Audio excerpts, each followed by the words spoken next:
हमने जो है ना ये अलिफ मद्दा का इस्तेमाल किस तरह करना है। अभी गया एक बच्ची ने लिखा है इतना, वो उसने लिखा है, ये देखें ये अलिफ बनाया हमने ऊपर जाके ना छोटा सा एक, और यहाँ से हमने एक ये मद की शक्ल बनानी होती है, यहाँ से हमने ये इसको करना होता है। ऊपर से हमने ये चूंकि लिखाई बड़ी होती है इसलिए इसका ये तरीका होता है, ये होता है गया। यहाँ पे हमने दो नुक्ते लगा दिए, यही लफ्ज़ है ना, इसमें मुश्किल क्या है। आगे चलते हैं। यही चीज देखें, जब हम लफ्ज़ था गीत, ये देखें पहले अलिफ बनाया छोटा सा एक, उसके बाद ये हमने फिर यही किया, वो अलमदा वाली बात है। यहां से हमने ये करके यहां से इसको ये कर दिया है,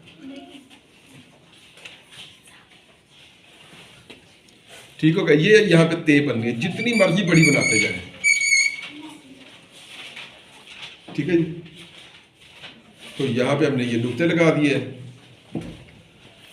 यहाँ पे दो नुक्ते लगा दिए, ये इस तरह से है। अब तोए है, मतलब तोए अल्फ हमने लिखना है, तो हमने पहले अलिफ को लेना है ऊपर से,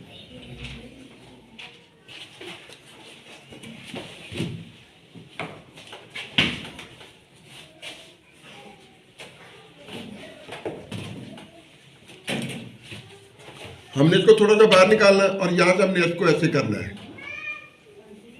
फिर हमने इसको सादा अलिफ लगाना है, तो ये बन जाता तोय अल्फ।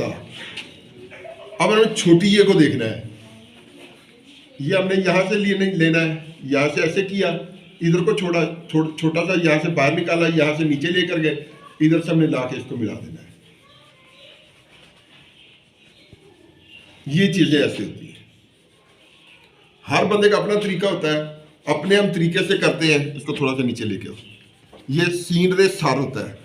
अगर आपको दंदाने नहीं डालने आते, बड़ा आसान तरीका है, आप इसको यूं करके लिख लें, लेकिन इसमें दंदाने जो है ये इतने ही आते हैं। ये ऐसे किया, यहां से फिर वही अलिफ मद्दा वाली बात है कि ये करें। अब ये तीन है, ये सर में है, ये शुरू में हर जगह में है,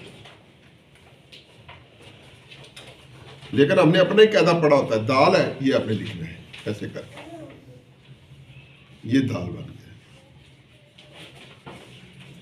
लेकिन हमने चूंकि हमने तरीका ही अपना सीखना है, हमने वो करना ही नहीं होता जिस तरह से लिखाई बच्चे की अच्छी होती है। लिखाई तब अच्छी होती है, देखिए लफ्ज़ मुसलमान हमने लिखना है, आपको दंदाने नहीं लिखने आते ना लिखें, बड़ा आसान है। यहां से पकड़े, ये मीम बनाई हमने,